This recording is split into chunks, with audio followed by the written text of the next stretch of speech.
సహోదరులు, సాధారణంగా యవ్వన ప్రాయంలోకి వచ్చినప్పుడు అబ్బాయిలకు అమ్మాయిలను చూసినప్పుడు, లేక అమ్మాయిలకు అబ్బాయిలను చూసినప్పుడు సహజమైన ఒక ఆకర్షణ ఉంటుంది. అయస్కాంతము అలాగే ఇనుము ఉందనుకోండి, అయస్కాంతం లాగుతుందా లేకపోతే ఇనుము వెళ్ళిపోతుందో తెలియదు, కానీ ఒకటి మాత్రం వాస్తవం. ఏమిటి? ఖచ్చితంగా వేరుగా ఉండడం మాత్రం సాధ్యం కాదు. సడన్గా దగ్గరైపోతాయి. సహజం. యవ్వన ప్రాయంలోకి వచ్చినప్పుడు ఒక అందమైన అమ్మాయిని చూసినప్పుడు ఆ అబ్బాయికు ఒక విధమైనటువంటి ఆకర్షణ అనేది ఏర్పడుతుంది. ఒక అందమైన అబ్బాయిని చూసినప్పుడు అలా చూసేటటువంటి అమ్మాయికి ఆ అబ్బాయి పట్ల ఒక విధమైన ఆకర్షణ అనేది ఏర్పడుతుంది. ఇది సహజం అంటారా లేక అసహజం అంటారా? ఏమంటారు మీరు? ఇది సహజమే అన్నవాళ్ళు చూపిస్తారా? దాని చక్కదనము నందు నీ హృదయములో ఆశపడొద్దు.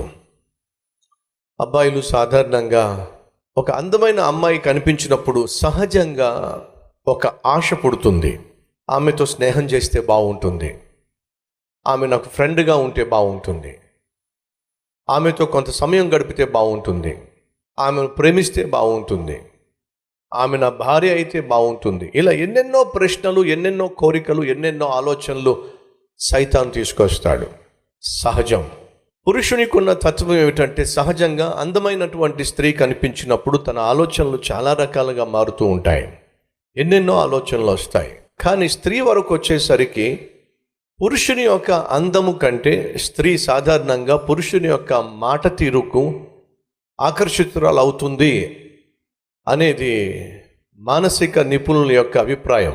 ఈరోజు ఒకవేళ మీలో ఎవరైనా అందానికి దాసోహం అవుతున్నా, లేక అద్భుతంగా మాట్లాడే వ్యక్తికి దాసోహం అవుతున్నా, దయచేసి మీ జీవితాలను జాగ్రత్త పరచుకోవాల్సిందిగా కోరుతున్నాను. సొలొమోను యవనస్తులను ఉద్దేశించి ఇదిగో ఈ మాటలు రాస్తున్నాడు. జాగ్రత్త. జార స్త్రీ అనంటే క్యారెక్టర్ లేని స్త్రీ. జార స్త్రీ అనంటే డబ్బు కోసం తనకున్న అందాన్ని తాకట్టు పెట్టేటటువంటి స్త్రీ. డబ్బు కోసం ఏ గబ్బు పైనైనా సరే చేసేటటువంటి స్త్రీ.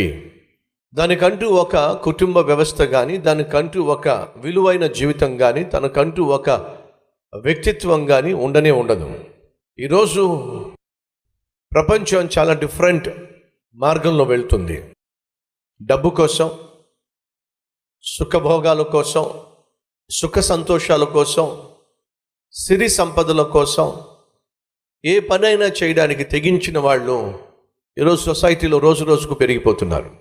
ప్రియ సహోదరి సహోదరుడా, నువ్వు ఆత్మీయుడు అయినట్లయితే, క్రీస్తు బిడ్డవు అయినట్లయితే, బైబిల్ సెలవిస్తుంది. హెబ్రీయులకు రాసిన పత్రిక 11వ అధ్యాయము 23వ వచనం చదువుతున్నాను.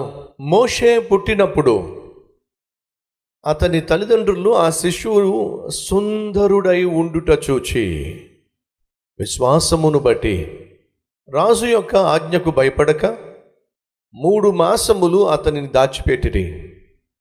మోషే పెద్దవాడైనప్పుడు విశ్వాసమును బట్టి ఐగుప్తు ధనము కంటే క్రీస్తు విషయమైన నింద గొప్ప భాగ్యమని ఎంచుకొని అల్పకాలము పాప భోగము అనుభవించుట కంటే దేవుని ప్రజలతో శ్రమ అనుభవించుట మేలని యోచించి ఫరో కుమార్తె యొక్క కుమారుడని అనిపించుకొనుటకు ఒప్పుకొనలేదు.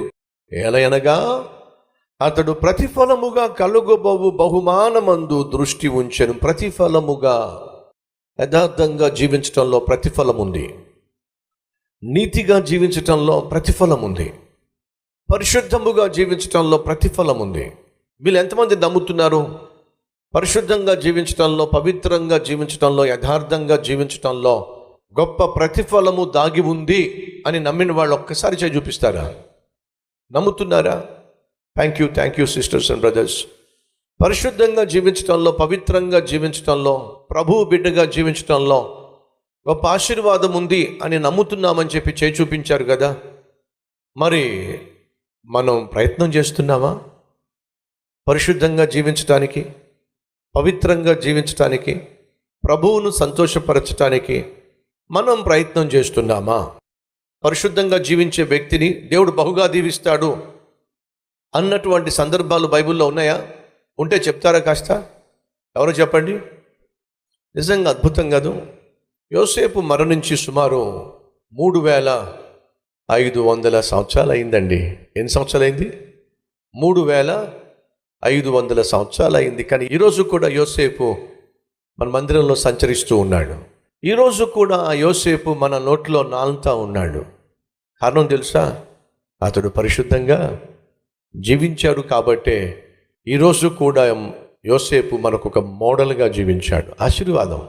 పరిశుద్ధంగా జీవించే వాళ్ళే ఆశీర్వాదంగా ఉంటారు. పరిశుద్ధత లేకుండా జీవించే వాళ్ళు హెచ్చరికగా ఉంటారు. సంసోను మనందరికీ ఒక హెచ్చరిక. పరస్త్రీ వ్యామోహంలో పడిపోయాడు. పరాయి స్త్రీ వ్యామోహంలో పడి తన జీవితాన్ని పాడు చేసుకున్నాడు. సంసోను జీవితం మనకు ఒక హెచ్చరిక.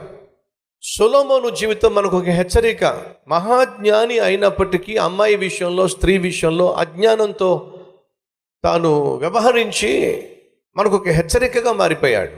బ్రతకాలి కానీ నాలా మాత్రం మీరు బ్రతకూడదు అన్నట్టు హెచ్చరిక. కానీ